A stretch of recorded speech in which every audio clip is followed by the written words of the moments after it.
আমরা চলে এসেছি এখন ঘুরতে। এই যে বিভিন্ন কটেজ, তাকাও। পাহাড়ের কোলে ছোট্ট ছোট্ট কটেজে ঘেরা এই সুন্দর গ্রাম। দূরে পরিষ্কার আকাশে দেখা যাচ্ছে কাঞ্চনজঙ্ঘা, আর মনে হচ্ছে যেন আমরা এক দেশ থেকে আরেক দেশে চলে এসেছি। আমাদের সঙ্গে 2 থেকে 10 বছরের 3টি বাচ্চা ছিল, তাই আমরা ট্রেন ঢোকার আগেই প্ল্যান করেছিলাম খুব সুন্দর একটা হোমস্টেটিকে আমরা বেছে নেব, কারণ আমরা চাই যাতে বাচ্চারা খুব সুন্দরভাবে সেখানে রাত যাপন করতে পারে। অর্থাৎ আমরা এই হোমস্টেটিকে বেছে নিয়েছিলাম। এত সুন্দর হোমস্টে যে আপনি মুগ্ধ হয়ে যাবেন। আমি সমগ্র অংশ একবার ঘুরিয়ে দেখাচ্ছি, কারণ এখানে আসলে পাহাড়িয়া অঞ্চল, তার সঙ্গে এটা 10,000 ফিট উপরে অবস্থিত। এই জায়গাতে অক্সিজেনের কিন্তু আধিক্য অনেকটাই কম, তাই আপনাদের একটা সুন্দর হোটেল এবং তার সঙ্গে ওয়াইফাই ব্যবস্থা, খাবার দাবার যাতে বিশুদ্ধ মানের হয় তার দেখা, সমস্ত কিছুকে নিয়ে আমাদের সাথে যেহেতু 2 বছরের বাচ্চাও ছিল, তাই আমরা এই হোমস্টেটিকে বেছে নিই। এই হোমস্টেটিতে ঢোকার সঙ্গে সঙ্গেই লক্ষ্য করলাম বাঁদিকে অনেকগুলো চেয়ার টেবিল পাতা রয়েছে এবং প্রচণ্ড শীতের মাঝখানে এখানে কড়া রোদ্দুর আপনাকে সতেজতা এনে দেবে।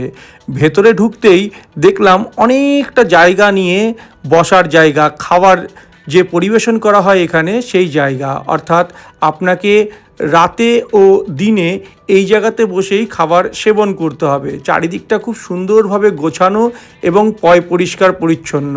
আপনারা দেখতে পাচ্ছেন বাহাতেই রয়েছে কিচেন, অর্থাৎ এখানেই রান্না বান্না হয়।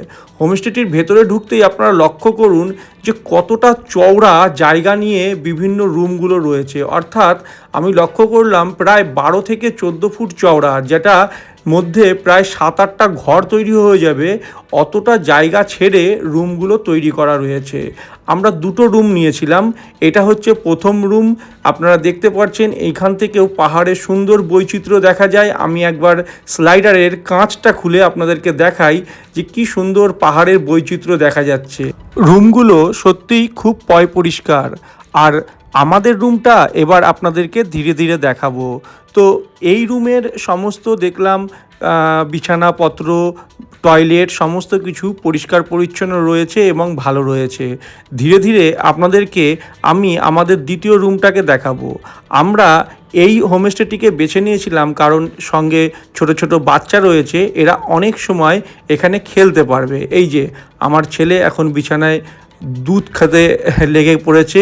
আর আমাদের এই রুমটাও ওই রুমের থেকে অনেকটা বড়। আর ডান দিকের যে জানালা রয়েছে সেখান থেকে নীল রঙের আকাশ দেখতে কি সুন্দর লাগছে।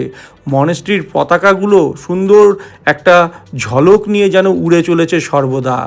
বাইরে বেরিয়েই ছেলে ও মেয়ে খেলা শুরু করে দিয়েছে। বন্ধুরা, এটা কিন্তু আমাদের দেশ ভারতবর্ষ থেকে অন্য একটা জায়গা। এটা নেপাল, যেখানে যেতে না আপনার পাসপোর্ট লাগবে, না কোনো আধার কার্ড, আর না কোনো ভোটার কার্ডের খুব যে জরুরি তা দেখা হবে। শুধুমাত্র একটা ডকুমেন্টস নিয়ে চলে আসলেই আপনারা পৌঁছে যাবেন এই টুমলিংয়ে। এই টুমলিং গ্রামটা একদম সাজানো গ্রাম, আর এখানকার বিখ্যাত বিখ্যাত মনেস্ট্রি রয়েছে যেগুলিকে আপনারা ঘুরে দেখতে পারেন। মূলত সান্দাকফু যাওয়ার পথে এই জায়গাটা পড়ে। শরীরকে মানিয়ে নেওয়ার জন্য অনেকেই এই টুমলিংয়ে এক রাত কাটিয়ে তারপর সান্দাকফু যায়। সান্দাকফুর পথে যেতে যেতে এই রাস্তা যেন আলাদা একটা অনুভূতি এনে দেয়। রাস্তা দেখলে মনে হয় যেন পাহাড়ের বুক চিরে তৈরি হয়েছে একটা সিল্ক রুট। একদিকে পাহাড়, অন্যদিকে গভীর খাদ, আর তার মাঝখানে দিয়ে আঁকাবাঁকা রাস্তা এগিয়ে গেছে অনেক দূরে। চারপাশে শুধু সবুজ আর সবুজ। রডোডেনড্রন গাছগুলো বিভিন্ন রঙের ফুল পুরো এলাকা যেন রঙিন করে রেখেছে। পাহাড়ি রাস্তার একটা আলাদা সৌন্দর্য রয়েছে। এখানে সময় যেন ধীরে চলে। কোনো শহরের কোলাহল নেই, শুধু ঠান্ডা হাওয়া আর প্রকৃতির শব্দ। আর মাঝে মধ্যে পুরো মেঘ এসে ঢেকে দিয়ে যাচ্ছে পুরো গ্রামকে। আবার কখনো সূর্যের আলো আলোকিত করছে পুরো পাহাড়িয়া বৈচিত্র্যকে। পাশেই একটা দেখতে পাচ্ছেন সুন্দর কফি হাউস। এইখানে আমি কফি খেয়েছিলাম এবং আমার মেয়ে এখান থেকে নুডলস খেয়েছিল। এই হোমস্টেটিতে যদি থাকতে চান তাহলে আর বাইরের কোনো দৃশ্য দেখার প্রয়োজন নেই, কারণ এই হোমস্টের মধ্যে বনফায়ার থেকে শুরু করে দেখুন পাশ থেকে যে জলধারা ঝর্ণার মতো নেমে আসে তার একটা রূপরেখা তৈরি করা রয়েছে। রাতের বেলায় এখান থেকে জল নেমে আসে এবং এখানে লাইটিং জ্বলে। আর ওপরে দেখতে পাচ্ছেন বাচ্চারা কি সুন্দরভাবে দোলনায় চড়ছে, অর্থাৎ এখানে বাচ্চা থেকে বড়রা বসে সময় কাটাতে পারবেন এবং দোল খেতে খেতে পাহাড়ের বৈচিত্র্যকে দেখবেন এবং উপলব্ধি করবেন।